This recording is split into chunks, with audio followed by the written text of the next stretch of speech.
Assalamualaikum warahmatullahi wabarakatuh. Sahabat semua di mana saja Anda berada, pada kesempatan ini saya ingin menyampaikan sesuatu kepada Anda tentang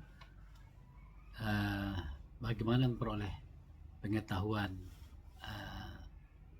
untuk sampai kepada suatu pengetahuan. Semua berasal dari ketidaktahuan.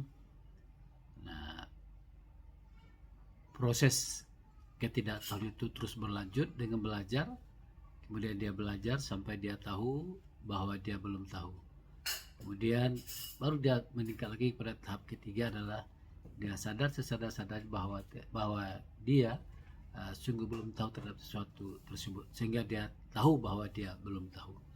Nah, kaitan dengan hal-hal yang terjadi isu pada akhir-akhir ini adalah sebetulnya orang pada awal tidak mau tahu dengan sesuatu yang terjadi dengan kasus ijazah Pak Jokowi, tetapi masyarakat atau publik terpancing ingin tahu ketika proses pengadilan dua orang masyarakat yang diadukan ke pihak kepolisian, yang kedua orang tersebut pada akhirnya divonis dengan 6 tahun penjara dengan kasus yang berbeda sebetulnya dengan apa yang dia katakan.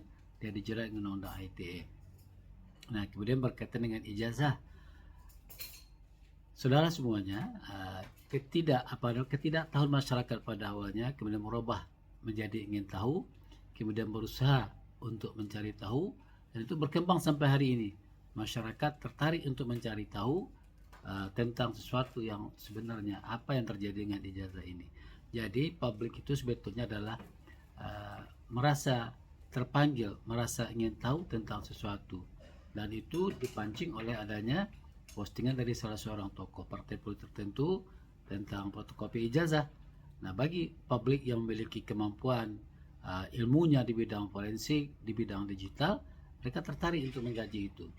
Nah, sekarang kasus ini bukan sekedar ingin tahu, tapi berusaha untuk mencari tahu apa yang sungguh terjadi. Menurut saya sebetulnya hal-hal seperti ini adalah tidak perlu dipanjang lebarkan kalau saja yang mengaku pemilik ijazah itu dengan jujur mengakui bahwa ini ijazah saya. Masyarakat akan paham itu, tetapi tidak cukup dengan melihat itu, harus diberikan ijazah aslinya. Nah, kemudian masyarakat akan menjawab.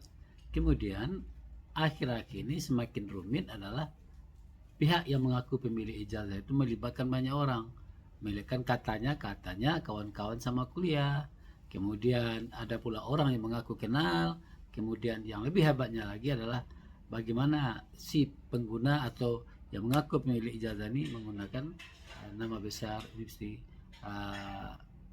Gajah Mada.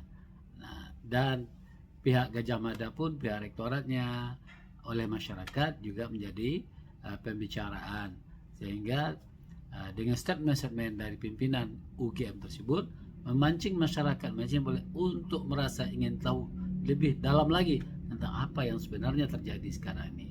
Saya hanya berkesimpulan bahwa selama Pak Jokowi yang mengaku pemilik ijazah itu tidak memperlihatkan ijazah yang sesungguhnya, tidak identik, tidak otentik, tapi yang ijazah sesungguhnya, maka selama itu pula masyarakat akan selalu mencari tahu tentang sesungguhnya, sehingga pada akhirnya masyarakat tahu bahwa ini yang sebenarnya terjadi, asli atau tidak. Ini kita tunggu. Assalamualaikum warahmatullahi wabarakatuh.